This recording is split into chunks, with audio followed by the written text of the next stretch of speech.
എന്നിട്ട് വന്നടി ചുന്ദരി ചുന്ദരി. കോഴിയൊക്കെ ഓമനിക്കുന്ന ആദ്യമായിട്ടാ.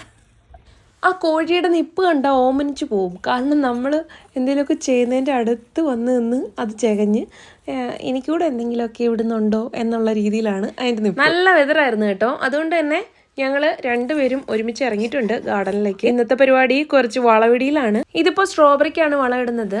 അതിൻ്റെ മൂട്, അതിൻ്റെ ചുവടയ്ക്കൊന്ന് ചെറുതായിട്ട് ഇളക്കിയിട്ടാണ് അവിടെ കുറച്ച് ബ്ലഡ് ആൻഡ് ബോണിൻ്റെ വളമിട്ട് കൊടുക്കുന്നത്. ഇതാണ് കേട്ടോ ഞാൻ മിക്ക ചെടികൾക്കും ഉപയോഗിക്കുന്നത്. കുറച്ച് ദിവസം മുന്നേ ഞാൻ ഈ സ്ട്രോബെറിയുടെ ചുറ്റുമൊക്കെ ഒന്ന് ക്ലീൻ ആക്കിയിട്ടുണ്ടായിരുന്നു. കരിഞ്ഞതും പഴയതും ഒക്കെ ആയിട്ടുള്ള ഇലകളൊക്കെ കട്ട് ചെയ്ത് ചുവടയ്ക്ക് ഒന്ന് വൃത്തിയാക്കിയിട്ടുണ്ടായിരുന്നു.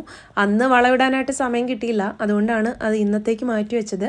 അപ്പോൾ കഴിഞ്ഞ പ്രാവശ്യം ഞങ്ങൾ ഇതുപോലെ ചുവടയ്ക്ക് ഒന്ന് നന്നായിട്ട് ഇളക്കി കൊടുത്ത് കുറച്ച് വളമൊക്കെ ഇട്ട് ഈ ഡെഡ് ലീവ്സൊക്കെ ഒന്ന് മാറ്റി കൊടുത്തപ്പോൾ നന്നായിട്ട് റിസൾട്ട് ഉണ്ടായിരുന്നു. നല്ലതായിട്ട് സ്ട്രോബെറീസ് ഉണ്ടായിട്ടുണ്ടായിരുന്നു. അതും നല്ല വലിയ സ്ട്രോബെറീസ് ഉണ്ടായിട്ടുണ്ടായിരുന്നു. അതുകൊണ്ടാണ് ഇപ്രാവശ്യവും അതുപോലെ തന്നെ ചെയ്യാമെന്ന് വിചാരിച്ചത്. ഇത് പിന്നെ ഇപ്രാവശ്യത്തെ എൻ്റെ ഒരു പരീക്ഷണമാണ് കേട്ടോ. ഇങ്ങനെ ഒരു പ്ലാസ്റ്റിക് ബാസ്ക്കറ്റ് കണ്ടപ്പോൾ ഒരു കൗതുകം, ഇതിനകത്തൊന്ന് സ്ട്രോബെറി നട്ട് നോക്കിയാലോ എന്ന് ഇപ്രാവശ്യം.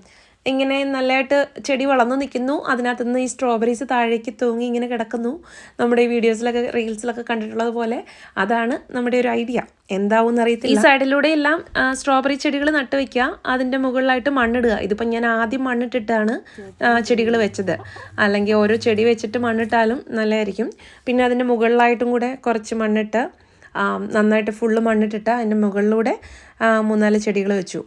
അപ്പോൾ ഇതിൻ്റെ വരും അപ്ഡേറ്റ്സ് ഇത് സക്സസ് ആയോ ഇല്ലയോ എന്നുള്ളത് ഞാൻ വരും വീഡിയോകളിലൊക്കെ കാണിക്കാം കേട്ടോ. അപ്പോൾ എന്തായാലും ഇതൊക്കെയാണ് ചെറിയ ഗാർഡൻ വിശേഷങ്ങൾ. ഇനിയിപ്പോൾ എല്ലാ വിത്തുകളും പാകാൻ സമയമായി. പക്ഷേ സമയം കിട്ടാത്തത് കൊണ്ട് കുറച്ചുകൂടെ ലേറ്റാക്കുകയാണ്. അപ്പോൾ അതിൻ്റെ വീഡിയോസൊക്കെ പുറകെ വരുന്നതാണ്. അപ്പോൾ എല്ലാവർക്കും 1000 നന്ദി. Thank you for watching.